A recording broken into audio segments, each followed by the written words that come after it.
Thank you, Steve, for letting us visit this amazing venue for the launch of probably your biggest project to date. Yeah, it's a pleasure. We're very lucky to have this venue donated to us. So this is the head office of Power Technologies, and we're on the 35th floor here at Heron Tower in the City of London. So we're looking out over the Gherkin and over Tower of London and Tower Bridge, St Paul's, all Thames. of London. All of London from Yes, here. all So it's a of beautiful London. place. Yeah. Yes, so this place has an amazing view of London, of everything in London. Okay, now let's get back to the books. Yeah. So the biggest collection of original Sherlock Holmes stories ever. How did it start? It started actually, we'd always planned to do an anthology, so every time new authors join, and quite a few authors would ask the question, have you ever had an anthology done? Have you ever put together the different stories from the different authors? And we always planned to do it, but we've been very busy and lots of new books, and we didn't really get round to it. And David Markham came up with the idea of creating a new collection, rather than taking old stories and bringing them together as a new collection. And he came up with this brainchild of saying, okay, let's see if we can get more than 26 stories together, because the previous record I think was 26. And we'll break the record, we'll try and get in the Guinness Book of Records, and we'll do it with timing to help the restoration at Undershore.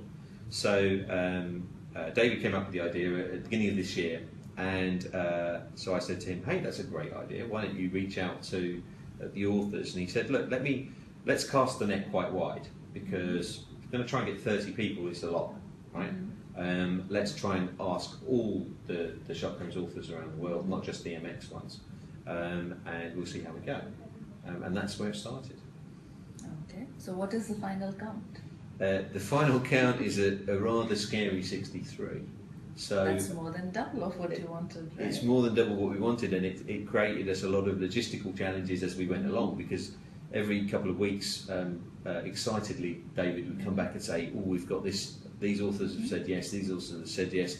Very quickly we realised we couldn't fit it into a single volume, because the first volume he gave me was about 750 pages, which is just, if you think about Alistair's book at 400 pages, you know, that would be that thick.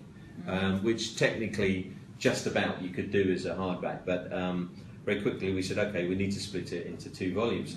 And David wasn't very keen to do that initially, but then he got excited by it, and then he said, oh, that means we've got space for more writers, so I'll keep pushing it out. So we soon filled up volume 2, and very quickly it grew, and it became 3. So we've now ended up with 3 volumes. It's just a shade under 1,300 pages, 63 stories. It will be 3 volumes of around about 400, 450 pages each. Wow, fantastic. So, what have you got to say for your authors? Have you read all of them? I haven't seen them yet, so I'm going to be spending my holiday in Portugal reading them. Okay. So I'm going to go away for a week and do nothing but read these stories. And so David's nearly finished the editing. He's been editing now for 7 months. Wow. Of this. It's quite an incredible piece of work that David's done, and I'm really pleased to announce exclusively for you guys in this interview that we've managed to, through the great kindness of the contributors who all contributed to David coming over. So David's actually going to be coming over from the States to be here on the 1st of October, because all of the authors said that he's done such a, it's turned into a magnum opus from David, and you know, whilst we're publishing it, you know, we have to take our hats off. You have to have him here. Have to have him here, yes. and we reached out to the authors and said, guys, yeah, with the coconut, yeah. So we'll explain at the event what the coconut's all about, but we're so pleased, and so once David had put this collection together, we said, right, okay, we can't let the 1st of October go by without having an event. So I reached out to the CEO of Power and said, we have this special event, it's raising funds for the restoration of Undershore, the Stepping Stone School. Can you please let me have this amazing venue so we can hold 50, 60 people here, beautiful views and a terrace and all that kind of stuff. And we said, could we hold the event here? And then we started inviting some interesting people, and we have two of the societies, so London Society and the French Society will be here. We have a special guest from BBC Sherlock coming as well. We have Baker Street Babes coming as well, several babes. I don't know how many babes, but there will be several babes. So we'll confirm that. We'll have members of the Doyle family coming as well, members from the estate, and Stepping Stones themselves, of course, will be here talking about restoration. So, and we will also be setting aside 10 tickets for fans. Tell us about that. How do fans get into this? How do fans get into this? So, fans that can't make it to London, they'll be joining over the internet. But fans who can make it to London, they'll be able to come and join us here in person and meet everybody. And we're going to be doing a competition, which will kick off on the 1st of September, and that'll be open to everybody. So all Sherlock Holmes fans in the world, as long as you have got an email address and you can put your name down, then you'll be able to enter that competition. So we'll be opening that up, and we look forward to having fans from literally everywhere. We hope lots of fans from India will enter. Definitely. Tell us more about the competition. So the competition, the prize will be 10 tickets to here. We've also got some other prizes as well. We have some exclusive merchandise from BBC Sherlock, which they very kindly donated. So big thank you to Sue Virtue and Stephen for giving us some stuff again. Help us out with a lot of charity stuff. That's very kind of them. We'll also have a live performance on the night from Ben Cardle. And Ben Cardle's new book comes out in September, which is called The Monographs, and it's a deductionist manual. So it's a big 400-page manual on how to become Sherlock Holmes and how to become a deductionist. And he does a live theatre show called The Deductionist, and he's going to perform it live for us here on the 1st. So people that come here on the 1st, they will get to see what's happening with Undershore, with the restoration. They'll get to drink some nice champagne, probably Prosecco, but champagne or whatever, something nice, have a lovely view here and meet all these great people, and also have a show at the same time. So, and learn how to deduce. Actually, his show is fantastic. You can actually go on YouTube and look it up. He has the Deductionist TV series, web series on Facebook. I think it's episode 3, just being filmed now. But he's actually going to be filming it on the night as well, so he'll have a special edition version of The Deductionist here on the 1st of October. So are you producing a DVD for the opening? No, I haven't gone as far as a DVD, but we're just so excited about this project because it allows us to do something that we love doing, which is bringing new stories, Sherlock Holmes stories, and something we're very passionate about, which is Undershore. So it gives us an opportunity to...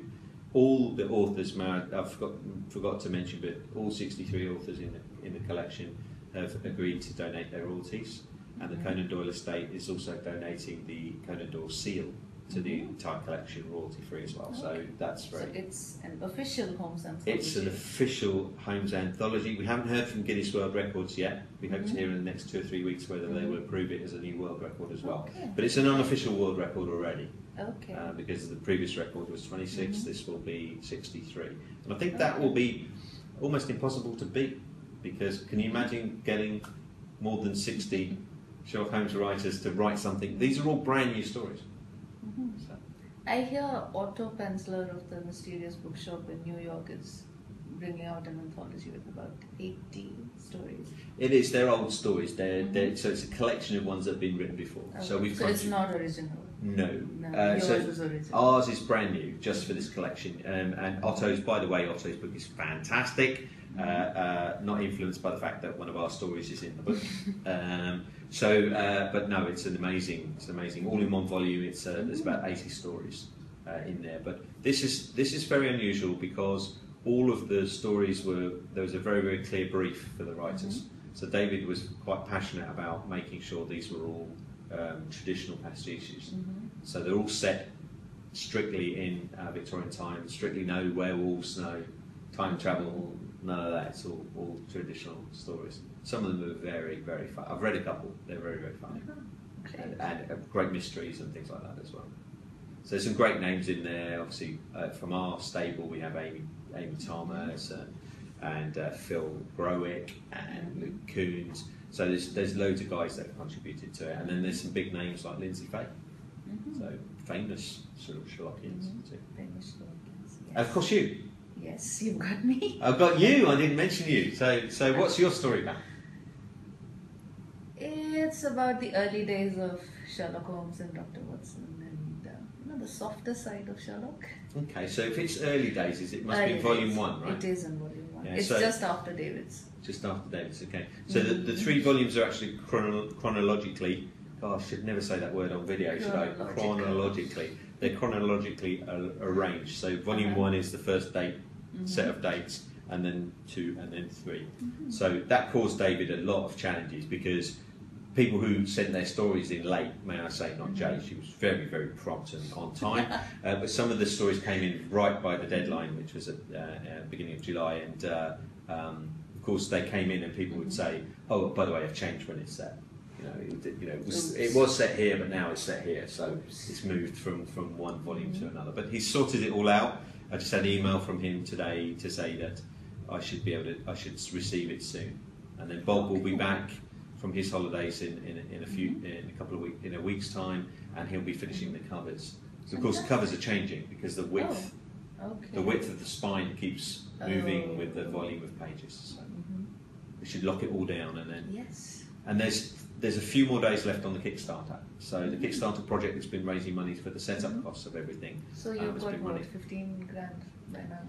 It's about £12,000, so it's about $18,000, which is great.